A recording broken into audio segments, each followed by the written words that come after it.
Dhaka central ইউনিভার্সিটির একটা খসড়া অধ্যাদেশ এটা প্রণয়ন করা হচ্ছে।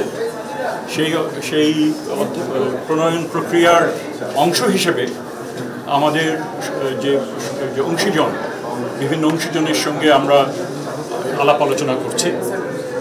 এই আলাপ আলোচনার প্রস্তুতি হিসেবে আমরা অনলাইনে এটা আমরা দিয়েছিলাম।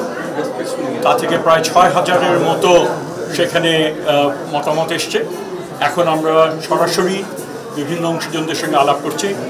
গতকাল আমরা আলাপ করেছিলাম শিক্ষকদের সাথে, এই ৭ কলেজের শিক্ষক এবং অন্যান্য এডুকেটর, সংশ্লিষ্ট কর্তৃপক্ষ তাদের সাথে। আজকে আমরা এই ৭ কলেজের ছাত্রছাত্রী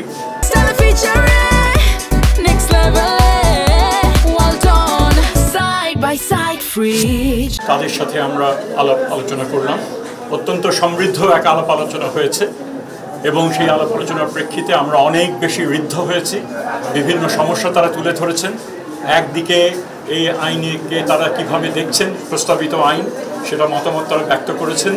সেই সাথে সাথে তারা আবার যে বিভিন্ন সমস্যা যেগুলো তাদের রয়েছে সেগুলো নিয়েও তারা আলোকপাত করেছেন। আমরা মনে করি যেটা আমাদের জন্য খুবই গুরুত্বপূর্ণ একটা সেশন হয়েছে। এই ধারাবাহিকতায় আগামীতেও আমরা অন্যান্য অংশীজন নিয়ে আলাপ করে আমরা এই যেটা ড্রাফট আইন সেটাকে আমরা মানে ফাইনাল করব। এটুকুই